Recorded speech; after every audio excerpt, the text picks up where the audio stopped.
ଅଧା ରହିଗଲା ଜନ୍ମଦିନ, ଦୁର୍ଘଟଣାରେ ଚାଲିଗଲା ବାପାଙ୍କର ଜୀବନ।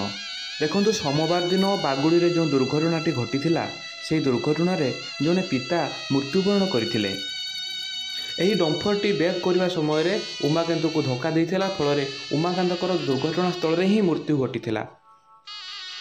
ଦେଖନ୍ତୁ ବହୁତ ହୃଦୟ ବିଦାରକ ଦୃଶ୍ୟ। ଦେଖନ୍ତୁ ଏହି ଡମ୍ଫର ଧକ୍କାରେ ହିଁ ଉମାକାନ୍ତଙ୍କର ମୃତ୍ୟୁ ଘଟିଥିଲା, ଯାହାକି ବହୁତ ଦୁଃଖ ଲାଗିଛି ସହରବାସୀଙ୍କୁ।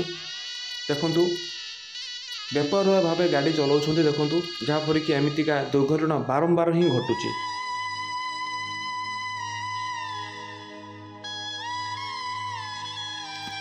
ଦୁର୍ଘଟଣା ଯେ ଏମିତି ଦାଗ ଦେଇପାରେ ତାହା ସହରରୁ ଆସିଥିବା ଚିତ୍ରରୁ ହିଁ ଜଣାପଡ଼ୁଥିଲା। ତ ଡମ୍ଫର ଯେଉଁ ଡ୍ରାଇଭର ଭାଇମାନେ ଚଲାଉଛନ୍ତି, ତ ସେମାନଙ୍କୁ ଆମେ ଅନୁରୋଧ କରୁଛୁ ଆମ ଚ୍ୟାନେଲ୍ ମାଧ୍ୟମରେ, ତ ଆପଣମାନେ ଯେତେବେଳେ ଚଲାଉଛନ୍ତି ତ ସତର୍କ ହୋଇକି ଗାଡ଼ି ଚଲାନ୍ତୁ। ଆପଣମାନେ ଯେଉଁ ବେପାରୁଆ ଭାବେ ଗାଡ଼ି ଚଲାଉଛନ୍ତି, ଯାହାଫଳରେ କି କାହାର ଜୀବନ, କାହାର ଗୋଟେ ସଂସାର ଭାସି ଯାଉଛି। ଏତିକି ଅନୁରୋଧ କରୁଛୁ ସମସ୍ତ ଡ୍ରାଇଭର ଭାଇମାନେ, ଆପଣମାନେ ସତର୍କ ହୋଇକି ଗାଡ଼ି ଚଲାନ୍ତୁ, ଫଳରେ କାହା ସଂସାର ଏମିତି ଉଜୁଡ଼ି ନଯାଉ। ଭଗବାନ ସମସ୍ତଙ୍କର ମଙ୍ଗଳ କରନ୍ତୁ। ଏମିତି ଦୃଶ୍ୟ, ଏମିତି ହୃଦୟ, ଏମିତି ଦୁଃଖଦ ଘଟଣା ଏମିତିକା ପୁନର୍ବାର ନ ଘଟୁ। ଭଗବାନ ସମସ୍ତଙ୍କୁ ଭଲରେ ରଖନ୍ତୁ। ଜୟ ଜଗନ୍ନାଥ।